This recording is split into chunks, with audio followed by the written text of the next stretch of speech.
Hello all, myself Vedangi and I'm a legal intern at Lexis and Company. So guys, my another topic for today's discussion is voluntary non-fit injuria. So let's begin with the introductory part. As we all have studied in the law of torts that if harm is caused to a certain person, then the other person who has caused harm or has caused injury to that person is bound to pay the damages to that person. But there is a specific defense to this general rule, that is voluntary non-fit injuria, and that we are going to discuss in this particular discussion. So guys, what is voluntary non-fit injuria? If a person voluntarily gives his consent to the harm that is caused to him, in that situation the person cannot ask for the damages from the other party, and also the other party is not bound to pay any damages to him. So the free consent on the part of the plaintiff acts as a defense for the defendant. There are two essential elements of this doctrine. First one is the plaintiff must have the knowledge of the risk, and the second one is plaintiff having the knowledge of the risk must have voluntarily given his consent to that risk. Now talking about the burden of proof. So burden of proof falls on whom in this doctrine? Burden of proof falls wholly on the defendant. The defendant needs to prove that the plaintiff has given his voluntary consent towards the harm that has been caused to him. Also, the defendant needs to prove that the plaintiff has the knowledge of the risk and the extent of the risk involved in that act.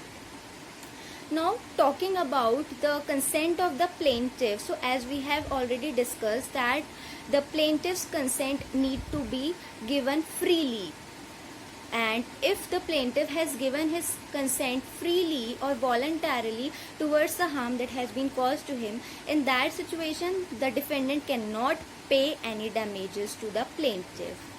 The consent can be either in the express form or in the implied form. It can be through the conduct of the plaintiff as well. And also, if we talk about the consent of the plaintiff, so if the plaintiff's consent has been obtained through fraudulent means or the wrongful means, then in that situation the doctrine of voluntary non-fit injuria will not be applicable, and also the defendant is bound to pay the damages to the plaintiff. Now talking about the consent in the case of the intentional infliction. So in the cases where the harm is caused intentionally on the part of the defendant to the plaintiff, and the plaintiff has voluntarily given his consent to the harm, in that case also this doctrine is applicable. There are certain limitations in which this doctrine will not be applicable. First one is the rescue case, where the plaintiff only after knowing the risk involved in the act gets involved in that act, and so as to rescue another person. In that situation also the doctrine of voluntary non-fit injuria will not be applicable, and the defendant is bound to pay the damages to the plaintiff. And the second limitation is negligence on the part of the defendant. If the defendant has negligently performed an act without any due care and caution, in that situation also the doctrine of voluntary non-fit injuria will not be applicable. So guys, after discussing the whole topic of voluntary non-fit injuria, what we have concluded is that the basic concept of the voluntary non-fit injuria, like if a person has voluntarily given his consent to the harm that has been caused to him, he cannot ask or he is not bound to receive any damages from the other party. And we have also discussed about the limitations in which this doctrine will not be held applicable also.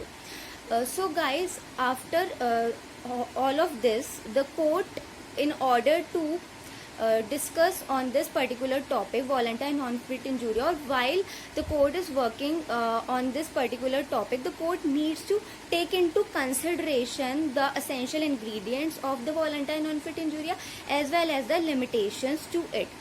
So guys, this was my topic on voluntary non-fit injuria, my discussion on the topic of voluntary non-fit injuria.